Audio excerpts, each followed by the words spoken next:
Our lesson is on apostolic theology.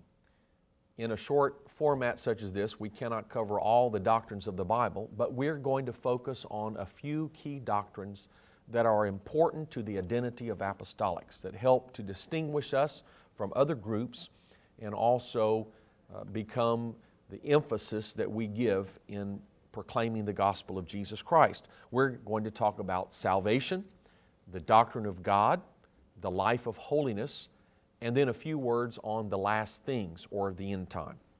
First of all, let's talk about salvation.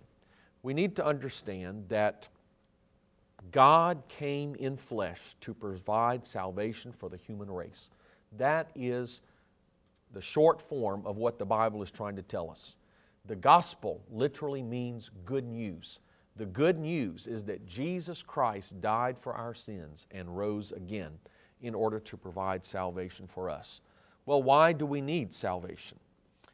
Well, we are sinners. All have sinned and come short of the glory of God, according to Romans 3:23. And the wages of sin is death, according to Romans 6:23. God's law requires death for sin. The reason is simple. Sin separates us from the holy presence of God. Separation means death.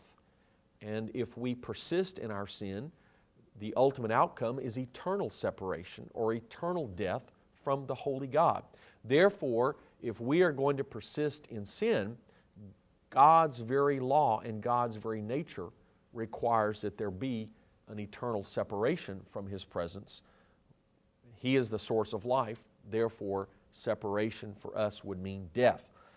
In order to provide a way of atonement, that is a way of forgiving these sins and restoring people into right relationship, God could not merely ignore sin.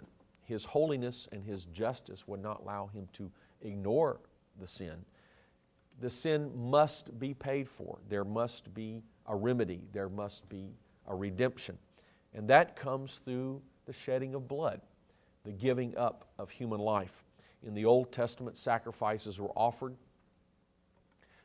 sacrifices of animals, but these were simply inadequate substitutes or temporary substitutes, pointing to the true sacrifice that would come through Jesus Christ.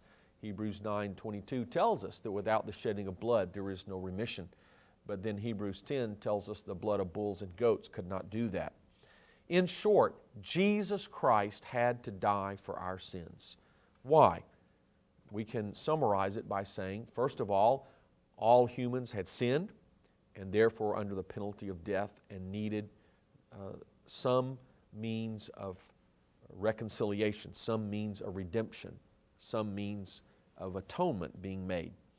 God's holiness, He could not overlook sin. He had to deal with sin. God's law required death for sin.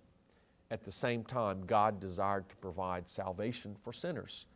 These two points seem to be mutually incompatible, but yet God was able to harmonize them through the sacrifice of Jesus Christ. His law required death for sin. Christ paid the price. He wanted to provide salvation. There was no human being who was sinless. There was no human who could make the sacrifice. So God provided the sacrifice Himself by coming in the flesh as Jesus Christ.